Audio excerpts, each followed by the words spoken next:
My mom held me down while my dad arranged my wedding to a dangerous older man. So, I ran away and exposed them all. Now, years later, she's sick and begging me to come back because I'm family. In my family, girls were married off the moment they got their first period. Didn't matter if you were 12, 13, or 14. The blood meant you were ready for a husband at least 3 times your age.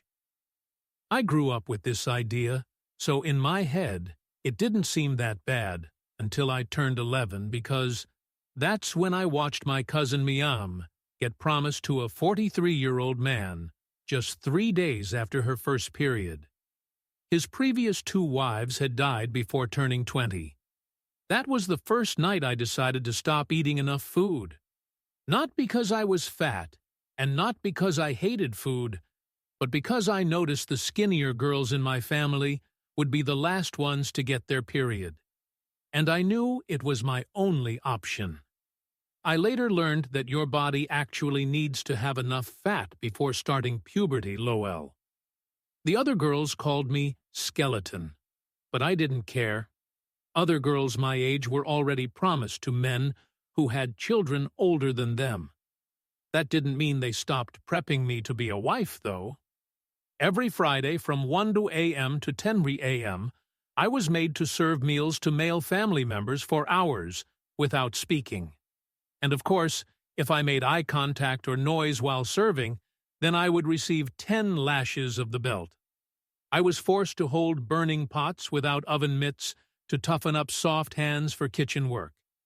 And every night, my mom put skin-whitening cream all over my face so I could be beautiful. And other than the secret starvation, I was the perfect daughter. I played the part with 0 complaints and always talked about how excited I was to have kids. But when I was 14 and still periodless, I found something that changed everything. For context, we were in the USA the whole time, LOL. My mom had just convinced us that all of this was normal, and that any girl who didn't do this was bound to die alone, as well as being ugly and useless. Until one teacher forced me to have a meeting with her because I had accidentally worn a t-shirt to school, and she saw how skinny I was. When she walked out to go to the bathroom, she had forgotten to lock her drawer. Inside were books about marriage laws, pamphlets with titles like Your Rights as a Young Teenager and When Culture Becomes Crime. As I read, my jaw dropped. It was the first time I had been introduced to the idea that marriage under 18 was wrong. No cultural exceptions, no parental consent loopholes. I stole the thinnest pamphlet, hiding it in my waistband. Over the next few weeks, when my parents thought I was asleep, I memorized every page. Phone numbers for CPS, shelter addresses, the exact words that would trigger a mandatory report. I learned that teachers, counselors, and doctors had to report suspected abuse by law. So, I started a wife skills group in my uncle's tool shed.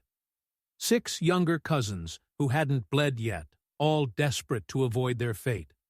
There, I taught them what I'd learned, which teachers were mandated reporters, how to say the words that would trigger an investigation. We practiced in whispers. They're forcing me to marry. I'm only 13. Please help. And at 15, my body betrayed me. The blood came during morning food prep, soaking through my white dress. My mother's scream of joy brought every woman in the house running. They were practically beaming with joy, kissed my cheeks, told me I was lucky. By nightfall, my father had already chosen my husband. Hamuda Bibi, a construction mogul who'd buried 2 of his wives once they turned 23. Kidney failure, the death certificate said. The women whispered it was from too many pregnancies, too young. 2 days later, my cousin Anna, a girl from the shed, got her period too. Within hours, she was promised to a 51-year-old who collected wives like trophies, who had 8 children older than her.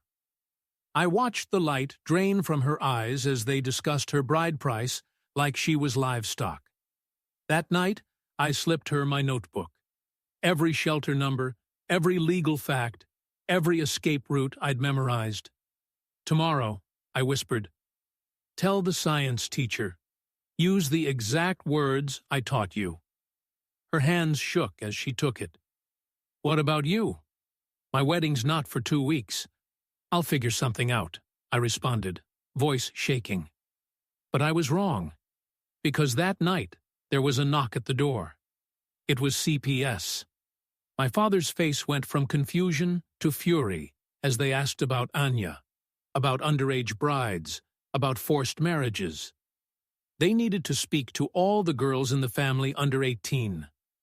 The moment they left, the family circled like wolves.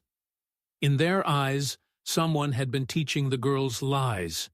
Someone had poisoned their innocent minds with Western propaganda. They turned the house upside down, looking for the culprit. Well, my journal was found hidden in the tool shed within an hour, and it was filled with phone numbers and legal statutes.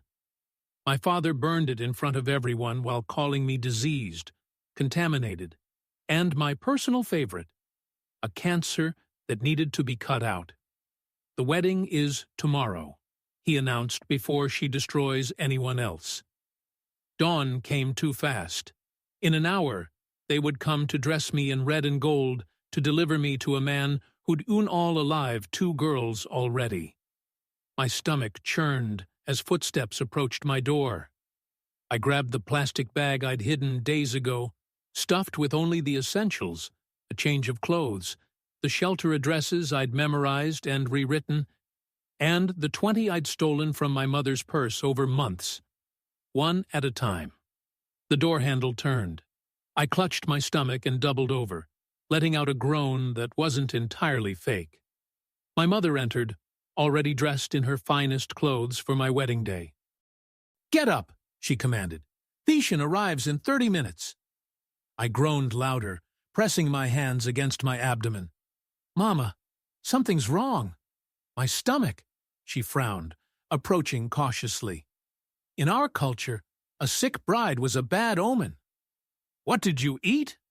"Nothing," I gasped, stumbling toward the door. "I need the bathroom now." She grabbed my arm. "You went 20 minutes ago." "Please," I begged, letting tears stream down my face. The fear made it easy.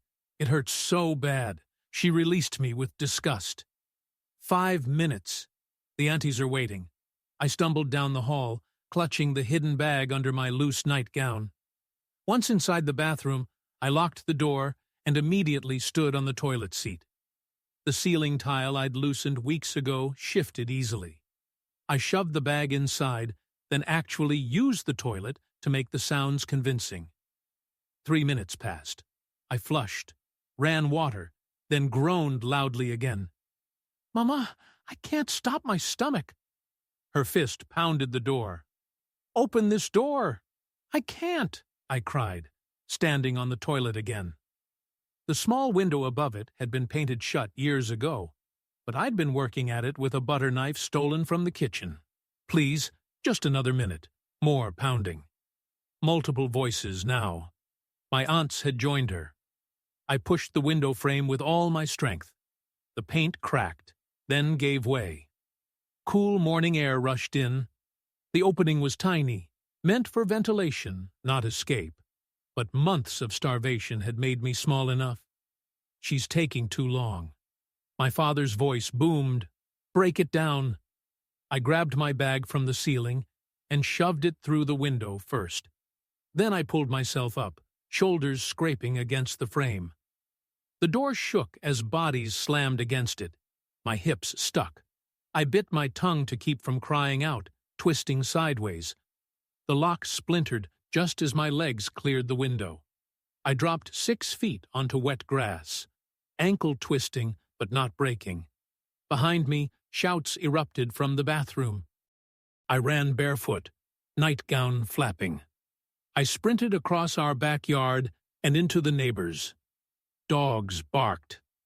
Motion lights flickered on. I kept running. Our neighborhood was a maze of identical houses filled with families from our community. Any of them would return me without question. I cut through the Hassan's yard, past the Mahmoud's pool, around the Sal's garden shed. A car engine roared to life behind me, then another. They'd mobilized fast. I ducked behind the Abdullah's garbage bins as headlights swept past. My cousin Omar's voice carried through the morning air. Check every street. She couldn't have gone far. The main road was 3 blocks away. The bus stopped 4. I'd mapped this route 100 times in my head, but never barefoot. Never with my heart hammering so hard I thought it might explode. I darted between houses, using parked cars as cover.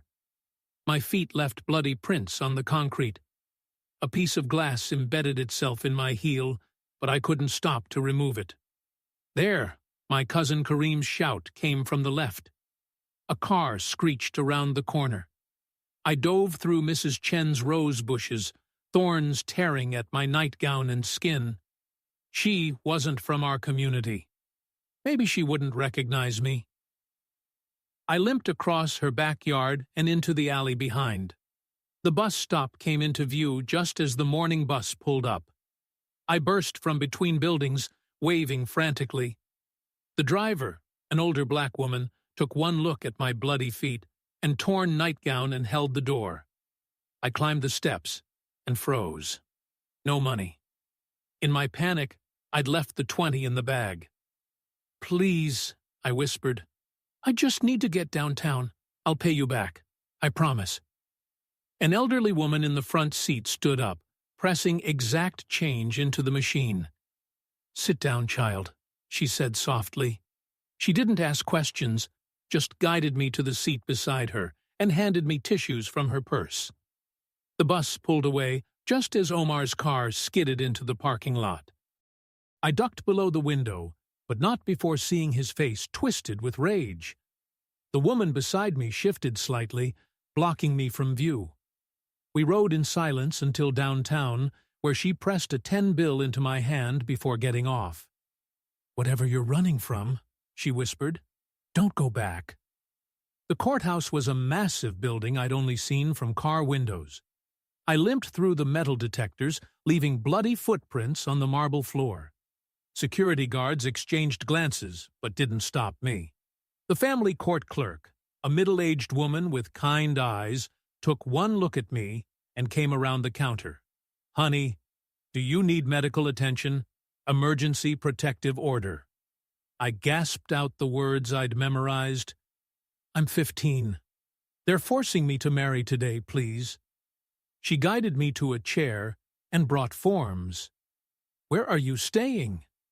"We need an address for the order." I recited the shelter address from memory, praying they'd have space when I got there. My phone, forgotten in my bag, began ringing. Mom, then Dad, then Omar, then numbers I didn't recognize. The voicemails piled up without me listening. I knew what they'd say. Dishonor, shame, curse, cancer. The clerk helped me fill out the paperwork, her face growing grimmer with each detail. Previous wives dead at 23, kidney failure from too many pregnancies, forced marriage ceremony scheduled for today. "Wait here," she said, disappearing into a back office. She returned with a judge who read my petition right there in the lobby. "Granted," he said. "Emergency order effective immediately. The full hearing will be in 2 weeks." I clutched the paper like a lifeline and limped back outside. The shelter was 12 blocks away. I made it 3 before remembering they might not have beds. The phone call confirmed my fear. "We're completely full," the voice said. "We can put you on a wait list for Thursday." Thursday. 3 days away. I had nowhere to go for 3 days. That's when I remembered Ms. Rodriguez, my teacher, who'd shown me those pamphlets, who'd forgotten to lock her drawer that day. Maybe she hadn't forgotten at all. 3 buses and 2 hours later, I stood outside Jefferson High School. Saturday meant it should be empty. but her car was in the parking lot. I'd noticed she came in on weekends sometimes, grading papers in the quiet. I found her in her classroom, red pen in hand, stack of essays beside her. She looked up and dropped the pen. Oh my God! She was around the desk in seconds, taking in my bloody feet, torn nightgown, the protective order clutched in my fist. Sit, don't move. She returned with the school nurse's first aid kit and began cleaning my feet. Only then did I start crying. Real tears this time, not the fake ones from the bathroom. They were going to make me marry him today. I sobbed. He unalived 2 wives already. I got the order, but the shelter's full, and I have nowhere to go, and they're looking for me. She pulled out her phone. CPS emergency line. They have to place you somewhere safe, but the voice on the other end wasn't encouraging. 15. We need more evidence of immediate danger. A protective order based on claims isn't enough. Has she been physically harmed? Ms. Rodriguez's face darkened. She has glass in her feet from running barefoot. She's covered in cuts. Self-inflicted during escape doesn't count. We need evidence of abuse from the family. My phone rang again. This time, Ms. Rodriguez answered it. Hello? Her face went pale. Mr. Habibi? No, your daughter isn't. What? No, I heard my father's voice through the speaker. Calm and reasonable. His business voice. The one he used to convince people he was a respectable man. She's sick. He was saying mental problems. She needs her medication. We're very worried. Ms. Rodriguez hung up. How did he know you were here? My phone? Of course, they were tracking my location. Delete everything, she said. Factory reset now. As I wiped my phone, she made more calls. CPS supervisors, social workers, legal aid. Each one said the same thing without immediate physical danger or better evidence. Their hands were tied. That's when we heard car doors slamming in the parking lot. Miss Rodriguez locked the classroom door and pulled the blinds. Stay quiet. Footsteps echoed in the hallway. Multiple sets. Male voices speaking in Arabic, then English. We know she's here, my father called out. Her phone showed this location. She's sick. She needs help. They tried the door handle, knocked politely at first, then harder. I'm calling 911, Miss Rodriguez whispered, but I grabbed her hand. Wait, let me try something first. I rolled up my sleeves, showing her the circular scars from the pot training, the bruises from this morning's struggle when my mother had tried to force me into the wedding dress. Then I lifted my nightgown just enough to show the belt marks across my back from years of Friday morning service training. Her hands shook as she took photos with her phone. Why didn't you show anyone before? I thought it was normal, I whispered, until I read your pamphlets. She called 911. There are multiple men trying to break into my classroom. I have a student with me who's in danger. Please hurry. The pounding on the door intensified. Then my uncle's voice. We have her medication. She's bipolar, schizophrenic. She makes up stories. Check the parking lot cameras. I told Miss Rodriguez urgently. I came alone. If they have medication, they brought it with them. She called the school security office, explaining rapidly. The security guard, Mr. Williams, said he was pulling up the footage. Police sirens wailed in the distance. The pounding stopped. Footsteps retreated quickly. By the time officers arrived, my father had transformed. Gone was the angry man beating down doors.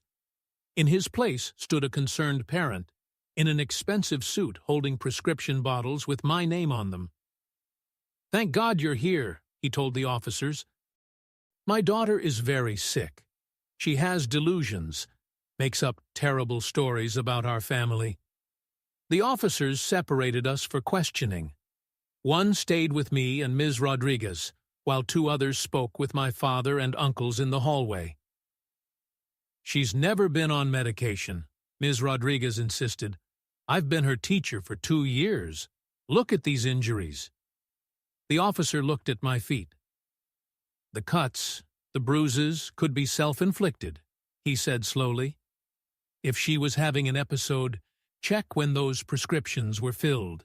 I said suddenly, "If I'm so sick, why am I not in the system?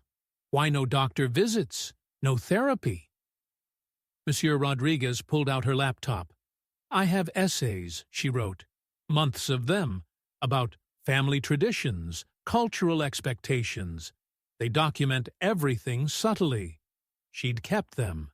Every essay where I'd hidden truths between the lines, writing about traditional cooking lessons, when I meant burning my hands, describing preparing for marriage, when I meant beatings for making eye contact." The officer read them, frowning deeper with each page. Meanwhile, Mr. Williams arrived with security footage on his phone. It clearly showed my father and uncles arriving with the prescription bottles already in hand. "Anya," I said suddenly, "call Anna Mansour. She made a report yesterday. She knows everything." But when Ms. Rodriguez searched for Anna's family, she found they'd moved out of state that very morning. No forwarding address. Phone disconnected. My father must have sensed the tide turning because his calm facade cracked. He began speaking rapidly in Arabic to my uncles, gesturing angrily. "What's he saying?" the officer asked. "He's telling them to call the family lawyer," I translated, and saying something about the DOE being non-refundable. That was his mistake, mentioning the DOE. The officer's expression hardened. "Sir? What dowry?" My father's face went still. I misspoke. "My English." "Your English seemed fine 5 minutes ago," the officer noted. The next hour blurred together. More police arrived. A CPS emergency supervisor, someone from the district attorney's office. My father alternated between threats of lawsuits and pleas about family honor. My uncles invoked religious freedom and parental rights. But the evidence was mounting. The essays, the injuries, the fake prescriptions, the security footage, the emergency protective order I'd filed that morning. She's a minor who's made credible allegations of abuse and forced marriage. The CPS supervisor finally declared, "We're placing her in emergency protective custody." My father erupted. He lunged toward me, screaming in Arabic about dishonor and curses. 2 officers restrained him while he spat threats about what happened to girls who betrayed their families. Ms. Rodriguez held my hand as they led him away. The emergency placement coordinator arrived within 20 minutes.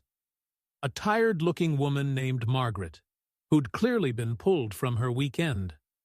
She took one look at my feet and immediately called for medical transport. "We need to get those cuts cleaned properly," she said, helping me into a wheelchair. "The glass needs to come out before infection sets in." Ms. Rodriguez squeezed my shoulder. "I'll follow you to the hospital. You're not alone." The emergency room was chaos. Saturday afternoon meant sports injuries and accidents filled every bed. A nurse triaged me quickly, noting the glass embedded in my heel and the various cuts that needed attention. As she worked, Margaret made phone calls trying to find placement. "Yes, I understand you're full," she said into her phone. "This is an emergency removal cultural marriage situation. No, she can't go to regular foster. Yes, she needs specialized placement." Each call ended the same way. No beds, no space, no availability for high-risk cultural cases. Ms. Rodriguez paced the small curtained area. "There has to be somewhere. What about safe houses? Women's shelters all full." Margaret sighed. "Weekend placements are always difficult, and cases like this." She lowered her voice. Families often try to retrieve the girls. We need somewhere secure. The doctor arrived to remove the glass, injecting local anesthetic before beginning the delicate work. I bit my lip, less from pain and more from fear. Every minute without placement was another minute my family had to find me.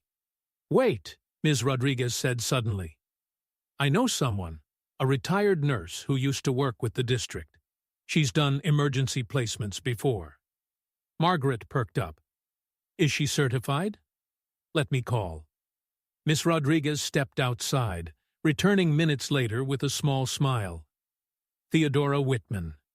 She's certified for emergency placement and has experience with cultural transition cases. She can take her tonight.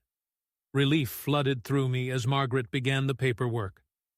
The doctor finished bandaging my feet, prescribing antibiotics to prevent infection. As we prepared to leave, my phone buzzed with a text from an unknown number. You have dishonored us all. This is not over. I showed it to Margaret, who documented it immediately. We'll need to change your number, and you'll need to be careful about social media. Anyway, they might track you. The ride to Theodora's house took 40 minutes, winding through unfamiliar neighborhoods far from my community. Ms. Rodriguez followed in her car, refusing to leave until she knew I was safe. The house was modest, but well kept, with security cameras visible at every corner and a tall fence surrounding the property. Theodora met us at the door, a sturdy woman in her 60s, with sharp eyes and gentle hands. She took in my bandaged feet and exhausted face with the practiced assessment of a nurse. Come in, dear. Let's get you settled. The inside was warm and comfortable, nothing like the cold marble and gold fixtures of my family's house. She showed me to a small bedroom with a lock on the inside of the door.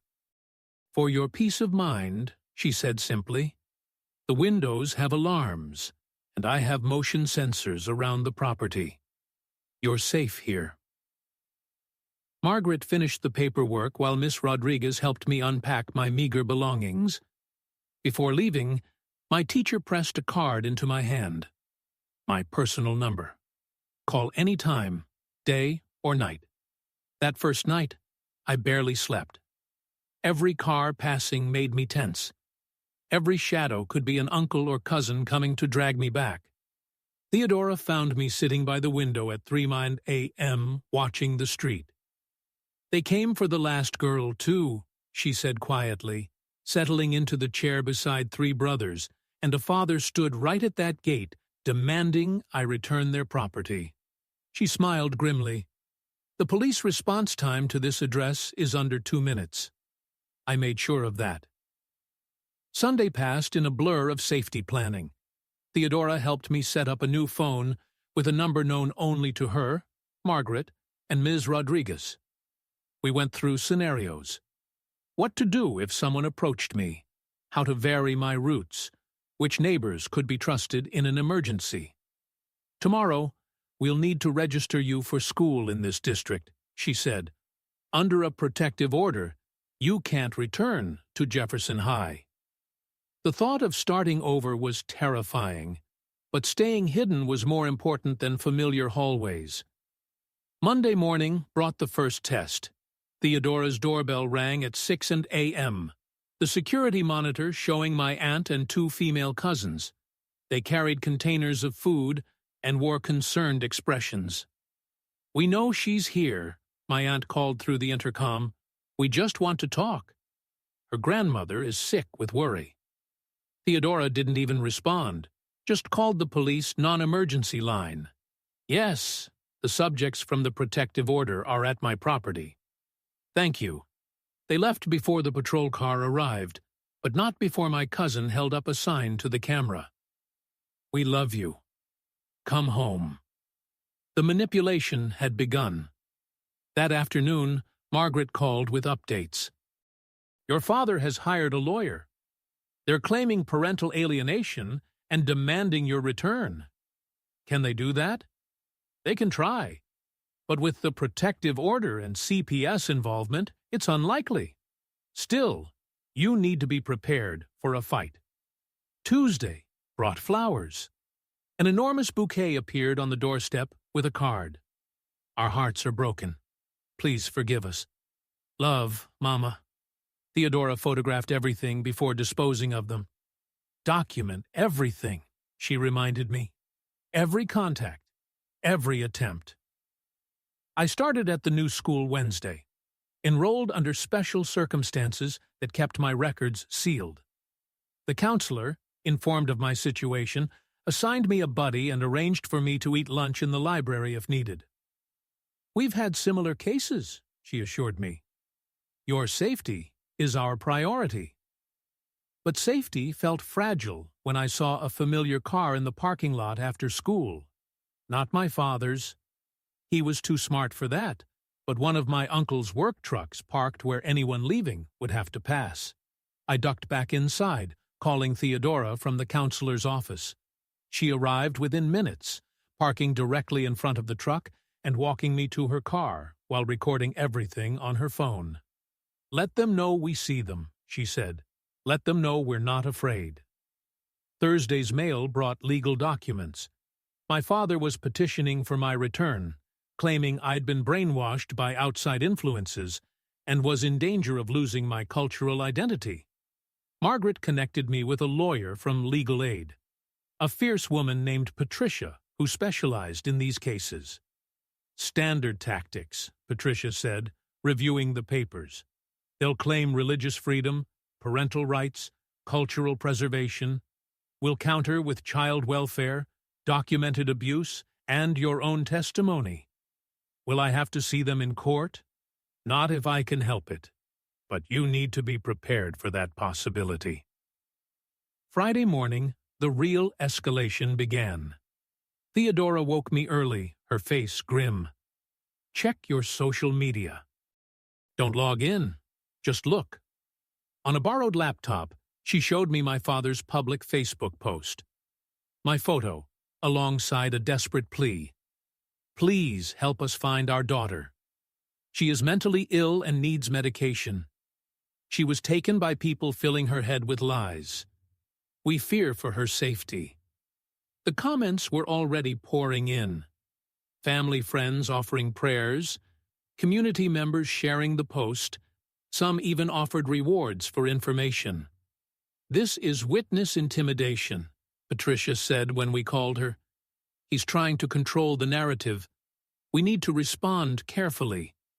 But the damage was spreading. By afternoon, the post had been shared hundreds of times.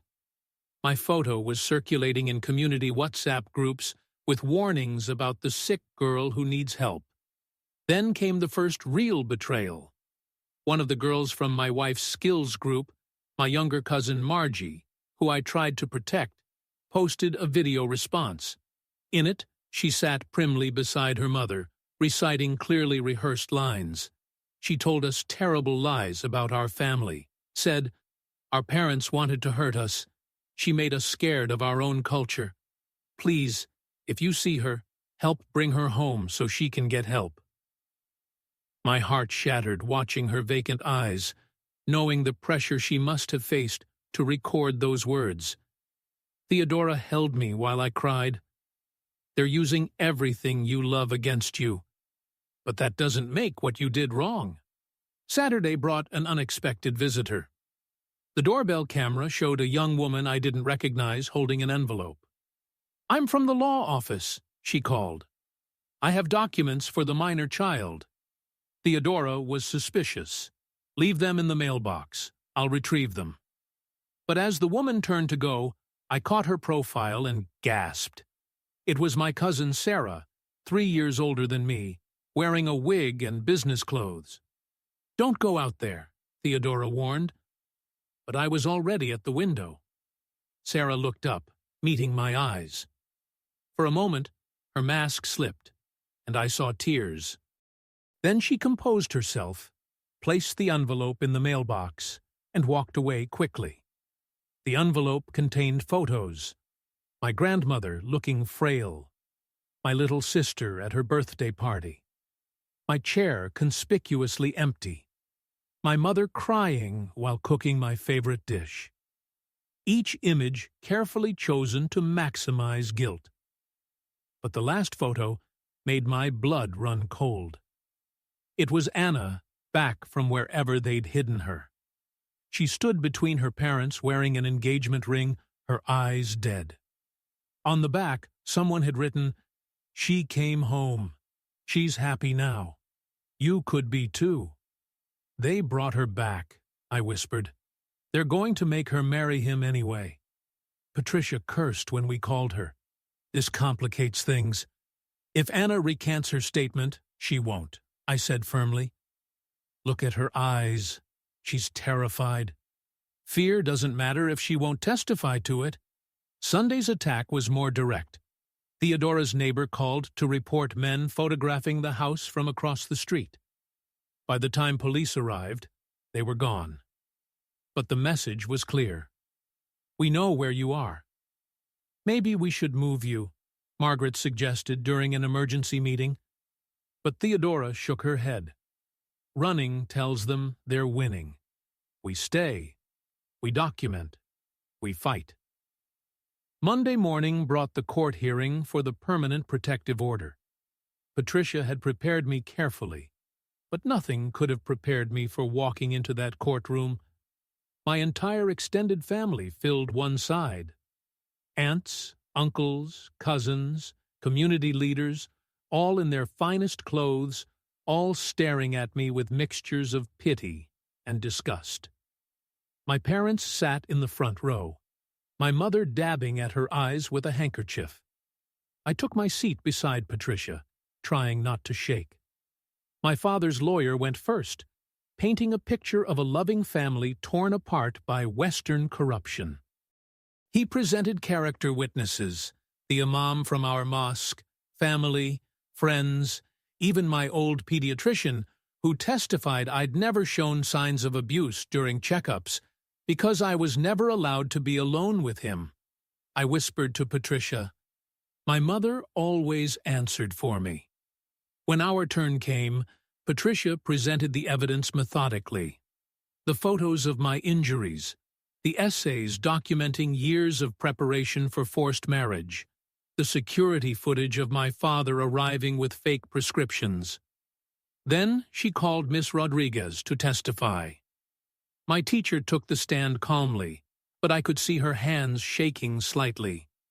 She described finding me reading the pamphlets, my weight loss over the years, the essays that had concerned her. "Did you ever report these concerns?" my father's lawyer asked on cross-examination.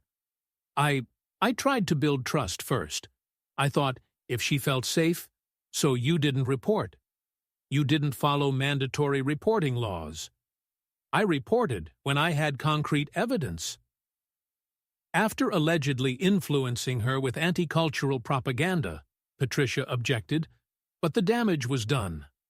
They were painting Ms. Rodriguez as the manipulator, the one who'd planted these ideas.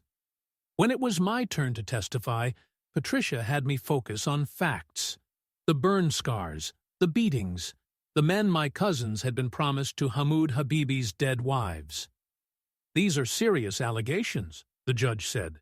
"Do you have proof of these deaths?" "The death certificates are public record," Patricia responded.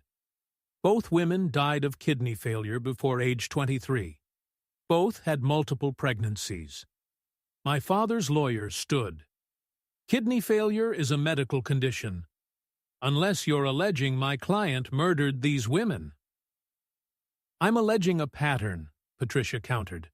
"Young brides, multiple pregnancies, early deaths, and now they want to give him another child to objection." My father's lawyer shouted. "Counsel is making inflammatory statements without evidence." The judge called for order, but I could see doubt creeping into his expression. Without Anna's testimony, without concrete proof of forced marriage beyond my word. That's when the courtroom doors opened. A woman entered, followed by a CPS worker. She was young, maybe 25, wearing a hijab and walking with a slight limp. "Your Honor," the CPS worker said, "this witness has information relevant to the case." My father went rigid. My mother gasped. The woman took the stand, stating her name as Fatima Habibi. "I was Hamoud Habibi's first wife," she said quietly. "I didn't die." The courtroom erupted. My father's lawyer objected frantically, while my family whispered furiously among themselves. "I was 15 when I married him," Fatima continued once order was restored. "By 20, I'd had 4 children, and my kidneys were failing. My family told everyone I died, but a nurse at the hospital helped me escape. I've been in hiding for 5 years." She looked directly at me. "When I saw the Facebook posts about you, I knew I had to come forward. I couldn't let him do to another girl what he did to me." Her testimony was devastating. The pregnancies forced too close together. The beatings when she couldn't conceive fast enough. The way her family had known but prioritized reputation over her life. They would rather tell people I died than admit their daughter left her husband. She said, "That's what awaits girls who try to escape, death or erasure." My father's lawyer tried to discredit her, but she'd brought medical records, proof of her injuries, documentation of her kidney damage from multiple pregnancies, even photos of the fake grave her family had created. When the judge finally ruled his decision was clear, the protective order would be permanent. My parents would have no contact. Any violation would result in criminal charges. My father stood as we prepared to leave. "You are no daughter of mine," he said in Arabic. "You are dead to us. Sit down, sir," the judge warned. But my mother was standing too, removing her hijab in a gesture of ultimate rejection. "We have no daughter," she announced. "She died today." The walk out of that courtroom felt like walking through fire. Family members turned their backs as I passed. Some spat at the ground, others muttered curses, but Fatima caught my arm gently. "You're not alone," she whispered. "There are more of us than they want to admit." Outside, Theodora waited with the car running. As we drove away, I saw my family gathering on the courthouse steps, my father gesturing angrily while on his phone. "It's not over," Patricia warned. "They'll try other tactics. Stay vigilant." She was right. Within days, the harassment evolved. Since they couldn't contact me directly, they found other ways. My old social media accounts, which I deactivated, were hacked and reactivated with posts about mental illness and cries for help. Photos of me were edited to look unstable and shared widely. Community businesses where Theodora shopped began refusing her service. "We don't want trouble," one shop owner told her apologetically. "Your foster girl. Her family is powerful." Then came the lawyers, not criminal this time. Civil lawsuits for defamation, for emotional distress, for alienation of affection. Each one baseless, but expensive to fight. "They're trying to bankrupt us into submission," Patricia explained. "It's a common tactic, but the worst came through other girls." Videos began appearing online, cousins and family friends describing how I'd corrupted them with dangerous ideas. Each testimony carefully crafted to paint me as a predator who targeted young girls. "She told us our parents wanted to sell us," one cousin said to the camera, "made us afraid of our own families." I recognized the coaching in their stilted words, the fear behind their eyes. These were girls I'd tried to save now being used as weapons against me. Theodora increased security after we found footprints in the garden one morning. The police couldn't prove anything, but we knew someone had been watching the house. "Maybe you should consider the witness protection program," Margaret suggested during a particularly bad week. But I thought of Fatima hiding for 5 years. Of all the other girls still trapped, running meant abandoning them. No, I decided I stay. I fight. I show them it's possible. The next challenge came from an unexpected source. A woman appeared at Theodora's door, claiming to be from a cultural mediation service. "We specialize in family reconciliation," she said smoothly. "Perhaps we could arrange a supervised meeting." Theodora shut the door in her face, but the woman left pamphlets about the tragedy of cultural disconnection and the importance of family unity. Similar approaches followed: a therapist who specialized in cultural reintegration, a religious leader offering to mediate, even a distant relative I barely knew, claiming my grandmother was dying and begging for one last visit. Each attempt was documented, reported, and rejected. But they were wearing us down. Then Patricia called with unexpected news. "Anna wants to meet with you." My heart leaped, then sank. "Is it a trap?" "I don't know. She contacted me through her own lawyer. Says she has information you need to hear." The meeting was arranged at Patricia's office with security present. When Anna walked in, I barely recognized her. She'd lost weight, her eyes were dull, and she moved like something was broken inside her. "They made me come back," she whispered once we were alone. "Said they'd hurt my little sister if I didn't." "Anya, I'm so sorry." "Listen," she interrupted urgently. "There's something you need to know. They're planning something. I heard my father talking. They've given up on getting you back." "That's good." "No." Her eyes filled with tears. "Now they want to make an example of you to show other girls what happens when you betray the family." "What do you mean?" "I don't know exactly, but I heard them mention your new school and something about sending a message that everyone will understand." My blood went cold. "When? Soon? Maybe this week?" "I'm sorry. I don't know more. They don't trust me now."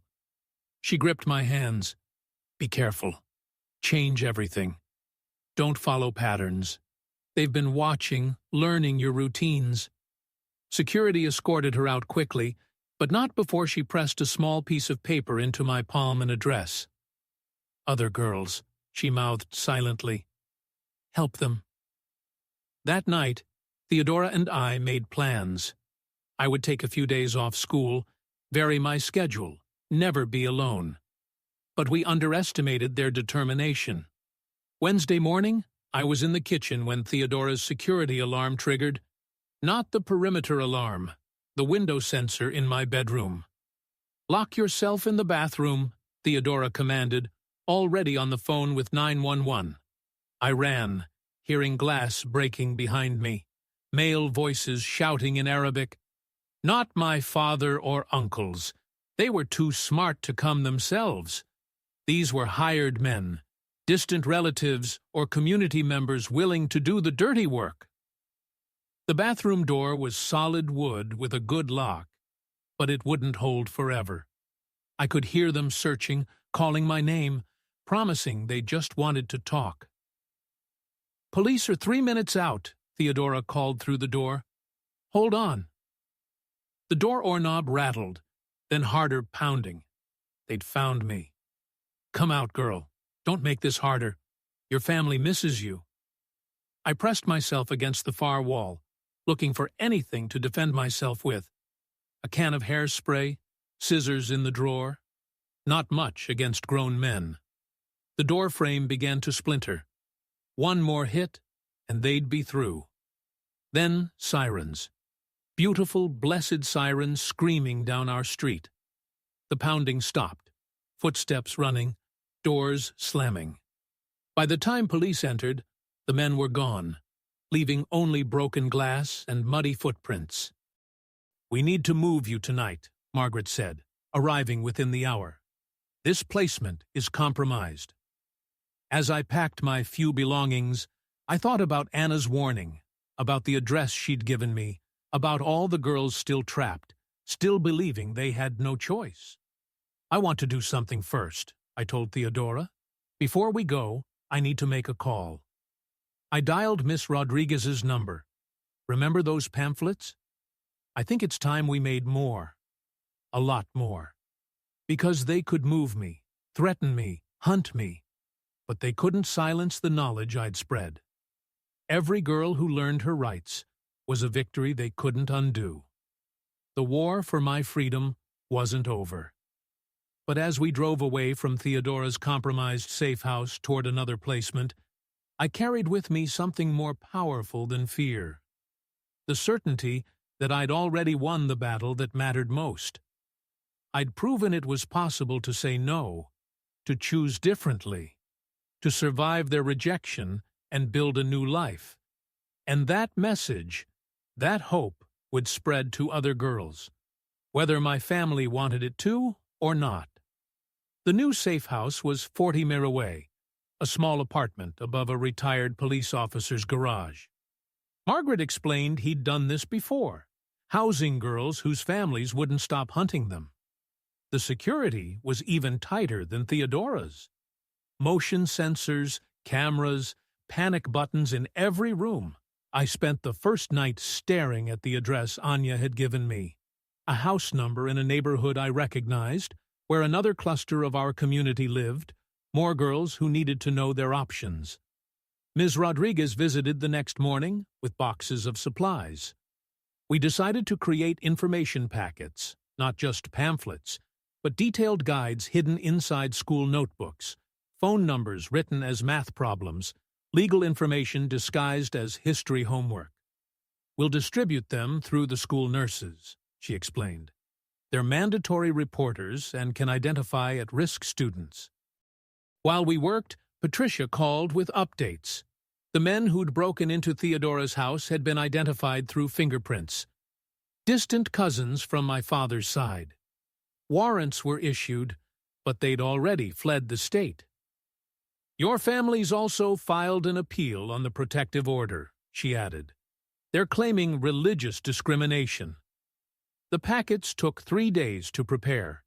Each one contained a hidden pocket with emergency numbers, legal rights information, and step-by-step escape plans. We made 50, knowing most would be thrown away by suspicious parents. But if even one reached a girl who needed it, Thursday brought a new development.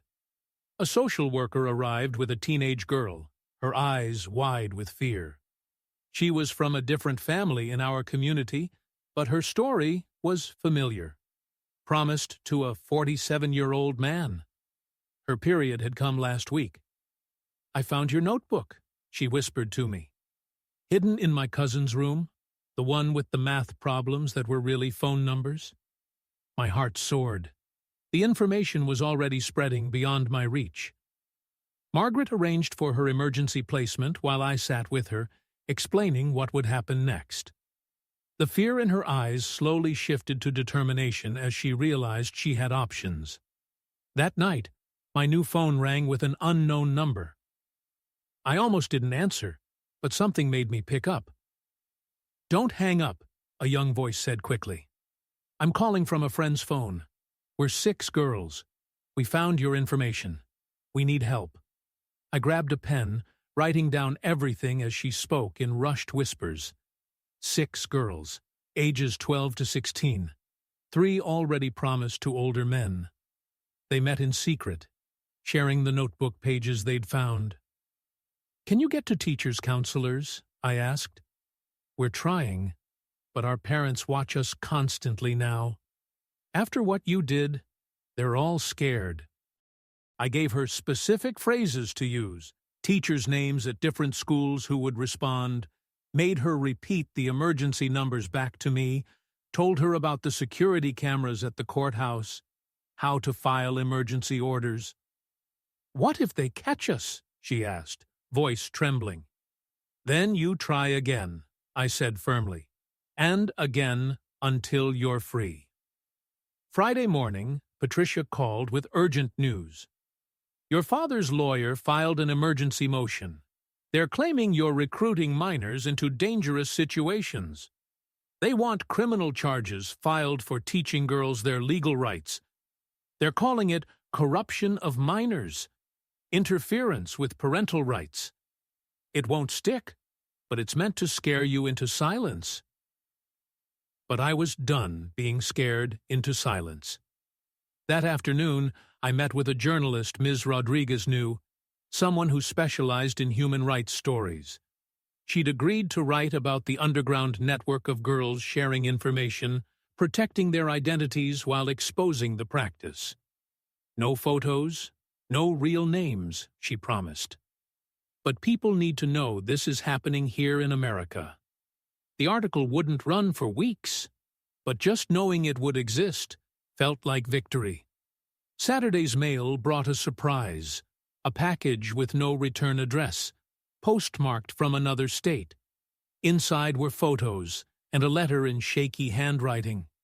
The photos showed a young woman in nursing scrubs, smiling at a graduation ceremony.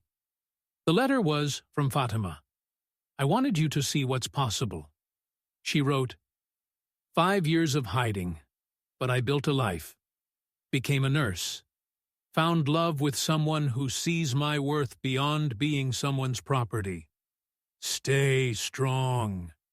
I cried holding those photos, seeing proof that survival could lead to more than just survival.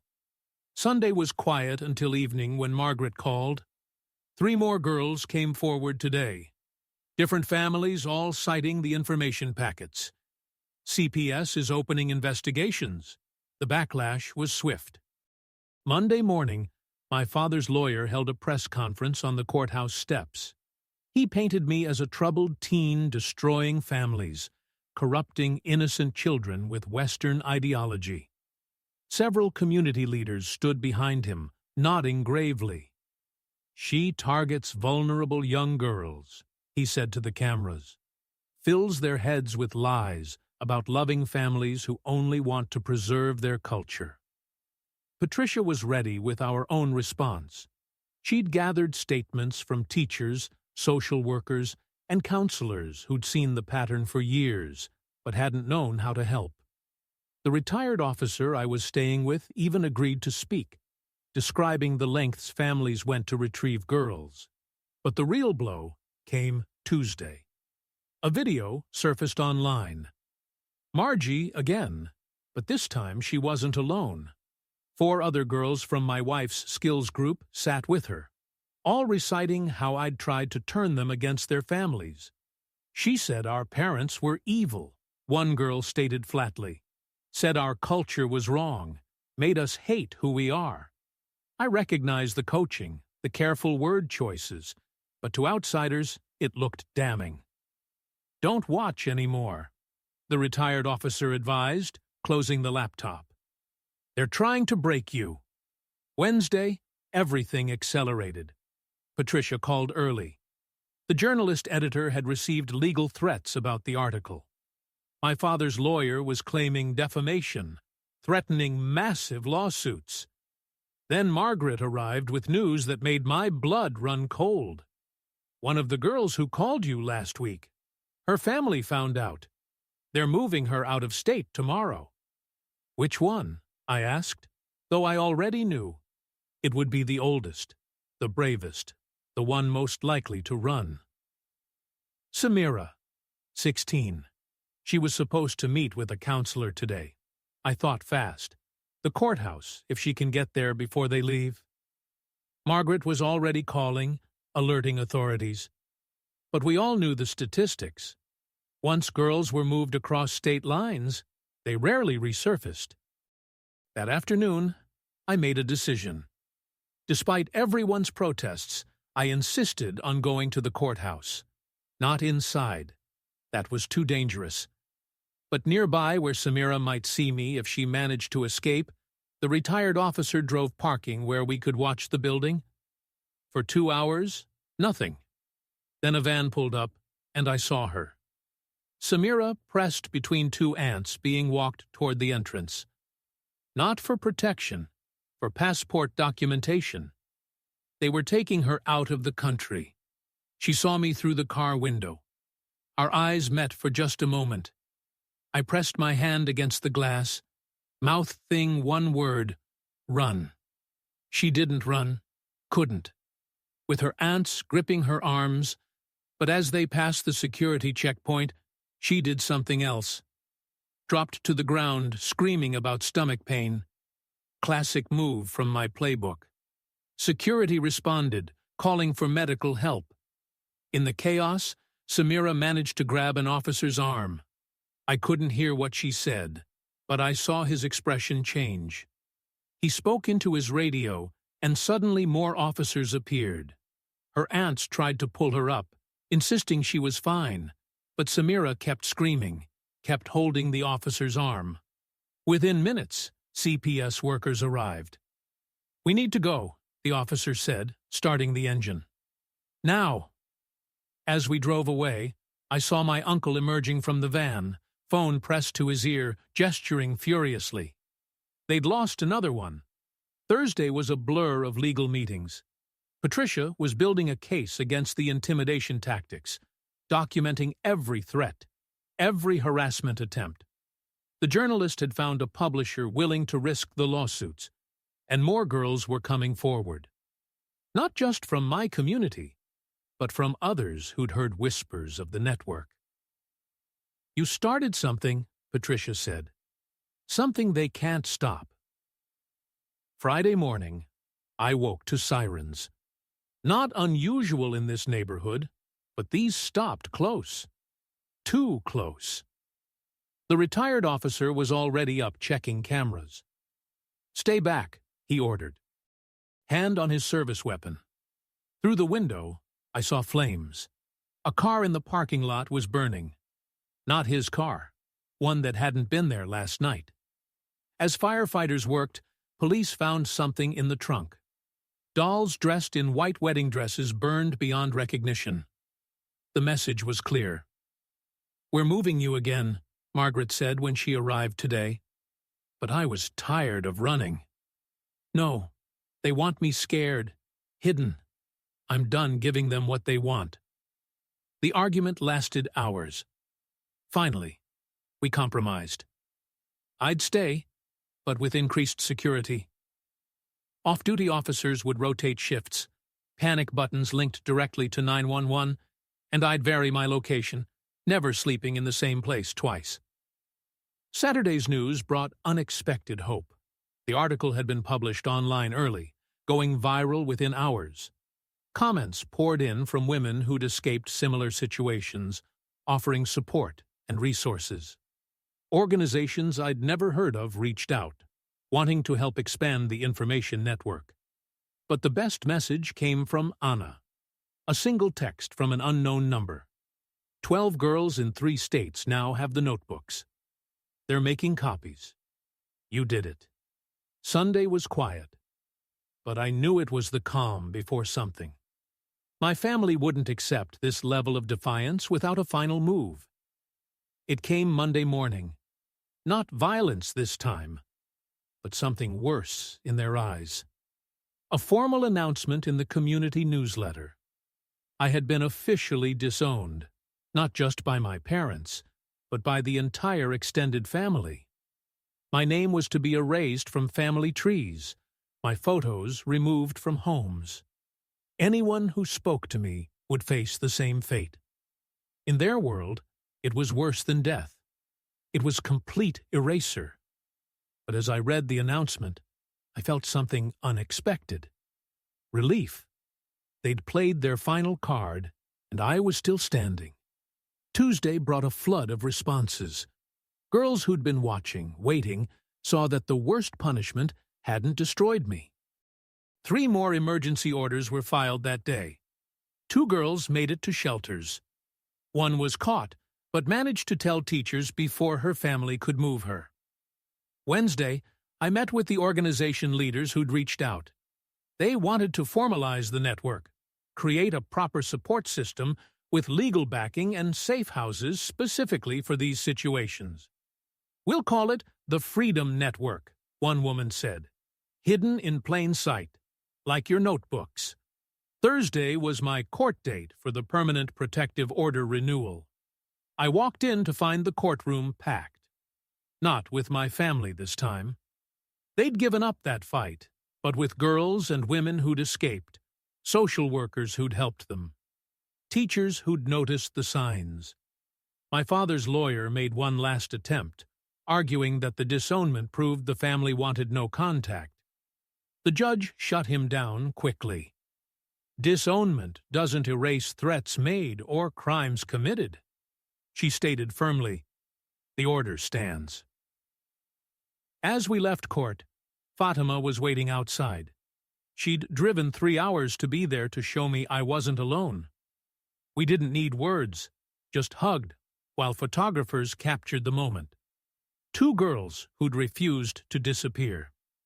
Friday, the Freedom Network held its first official meeting. 15 volunteers, including Ms. Rodriguez and Theodora. We planned distribution routes for information packets, safe house locations, emergency response protocols. What had started with stolen pamphlets was becoming something real. That night, my phone rang. Another unknown number. Another girl, voice shaking with fear and hope. "I found your notebook," she whispered. "Can you help me?" "Yes," I said, grabbing my pen. "Tell me everything." As she spoke, I thought about all the girls still trapped, still believing they had no choice. The network would grow. The information would spread. Some would escape, others wouldn't. But every girl who learned her rights was a victory. My family had erased me, but I'd become something they couldn't erase. Proof that their daughters could choose differently. That knowledge would spread through whispered conversations and hidden notebooks, through brave girls who risked everything for freedom. The war wasn't over. It might never be truly over. But as I gave another terrified girl the words that could save her life, I knew we'd already won the battle that mattered most. We'd proven it was possible to say,